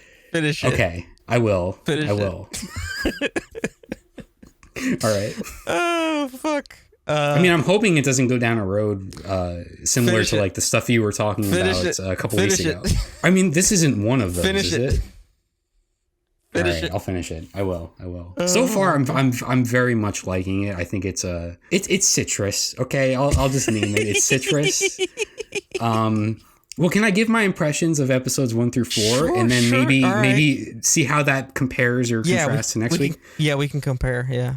So this is interesting. This is an anime about. So far, it's an anime to me about just like kids who are living in like a school structure and like a larger society that is quite repressive. Mm-hmm. And so they are trying to just figure out like what they want and trying to like have some agency in their own lives in like a society that really tries to prevent that and like tries to have like this very rigid school structure and lifestyle for them. And they're kind of like struggling with that. And I feel like it's really succeeding in sort of showing that sort of like character arc so far. But the the potential problems I can see on the horizon involve, well, a relationship between newly, how do I phrase it? Stepsisters, which like no, but like the thing is like that almost feels beside the point so far because it's dealing with some very interesting and complex like feelings and emotions and like kids that are just like making choices that might not be very good or might be impulsive, but they're like making them anyway, and they're like dealing with the consequences and they're just figuring shit out. And I feel like it's quite messy, but like it's messy in a very intentional way that is it's like messy in a very intentional way that I'm appreciating. And maybe I'll have an entirely different take by the end of it, but I'm like I almost want to go to bat for this show right now. Because I looked at the, like, you know how my anime list has like ratings? This has a very low score relative to like most other things. That is honestly surprising compared to the shit that I mentioned a few weeks back. Really? So you're saying, like I don't know the numbers. I don't really look at the numbers of shit. Okay. But like maybe I shouldn't. I would be curious to see how it compares. Okay. So maybe I shouldn't like go too heavy defending this one, but I'm enjoying it so far is all I can say. I've seen 4 episodes. Yeah, you should finish the show. We could talk about one thing I am a little bit unsure about. So this is based on a manga. And the manga creator, I believe, is a woman, which would make a lot of sense and is what you want to see with a story like this. However, the director of the anime is a 72-year-old man. Oh, okay. The creator or whatever, the showrunner. I don't know what you call that when in anime terms, but I think it's usually like either director or producer. Makes sense. Is what they use. I don't know. We'll have to get into it next week. Yes. I guess I'll just leave it there. Yes. I'm very well. curious. This is sort of like I'm taking a different approach to anime. So like this might sound very obvious to a lot of people, but like I didn't always view anime as like a medium, right? Like an art form, not an art form, but like a medium that contains stories of all kinds. Just like I sort of viewed it as like, okay, I'm gonna watch anime, so I'm just gonna watch like this thing that's super popular, or right. And so like usually, but like the super popular thing is not usually the type of story that I gravitate towards. I'm more into like the very like character driven, like coming of age type of thing, I guess, which would equate to like slice of life type of anime. Yeah. And so like I'm really trying now with this new motivation to watch anime to really dive into stuff that the types of stories that I would seek outside of anime on like in a different medium. Yeah. I went through the same process whenever I got into anime. I'm glad that makes sense. 2015, and I even wrote about it on DeadEndRoad.co. You can check out that blog post. There you go. So no, that makes complete sense. Yeah, so like with this one specifically, I'm like, okay, these are kids that are just figuring shit out, and it's quite interesting, like psychologically, with what they're doing with the characters, and I'm into that. And maybe that might change by next week, but that's kind of where I'm at with it so far. Yes, we will see what changes. We'll see what changes. Yeah. Have you seen Kaguya-sama? Yes, I'm having an absolute blast with that. It's so good. It's like basically these two student council presidents are basically in love with each other, but neither one can profess their love because it's like a war between them. Like whoever professes their love first essentially loses in like this power dynamic that they're having. It's just so fun, the way that they frame this whole series. And when I knew that it was really like, I was really on board in one of the early episodes because it's like really fast paced and very funny and like kind of chaotic at times. But then about 2/3 of the way through, like the, I don't know, third or fourth episode, they completely shift gears and they tell this short story about one of the main characters having to walk to school one morning, whereas she usually takes like the car that like her family owns. But this one morning she has to walk for certain reasons.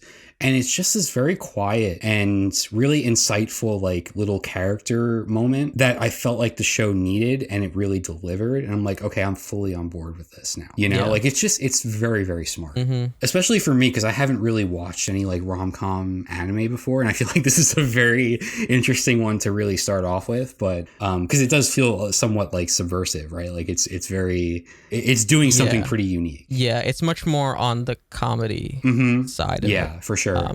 And luckily, season 2 will be on Crunchyroll now because of the blending of Crunchyroll and Funimation finally. Oh, that's good timing.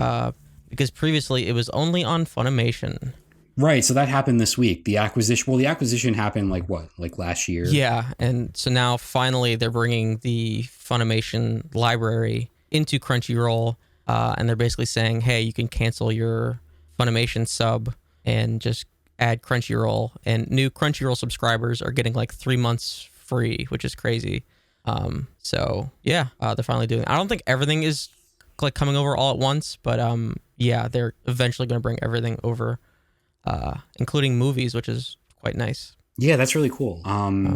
Because like Funimation, they have a lot of dubs, I believe, right? Yes. More so than Crunchy. So now you'll have like that option, depending on which one you prefer, which is nice. And Crunchyroll, even though their apps are not the best, they were much better than Funimation's. Yeah, it was a low bar. Apps were terrible. Yes. Yeah. All right. We have to go. I apologize. Yeah. Like, let's talk about this next week, but I'm going to dive into it for the next 10 minutes. Yes. We will talk more about those shows next week. I do want to mention, let's all be cool about the theme song change. Let's not say anything to anybody, because licensing music's a pain in the ass. It didn't get dinged. I'm using a song from a discarded side project that nobody mentions anymore. Let's just be cool. Super underrated, all right? by the way. It is. I can't believe it didn't get dinged, and a TikTok did. Which one? Which TikTok was it? I don't know. Something Leroy Brown or something. I don't know what the fuck that is. I didn't go back in and listen to it after it got dinged. I was just like, oh, that's like I looked at the time and I was like, oh, that had to be the TikTok segment. So yeah, let's all be cool. Let's just be cool.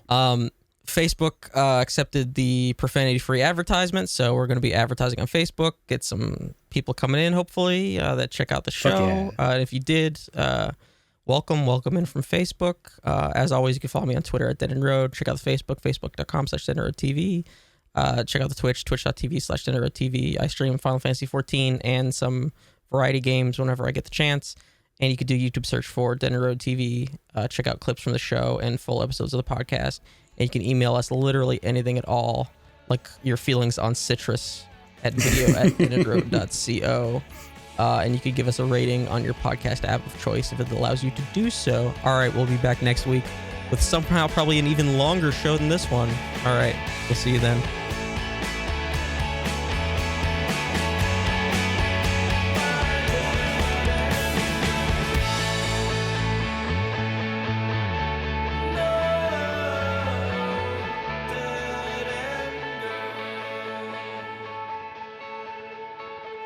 No.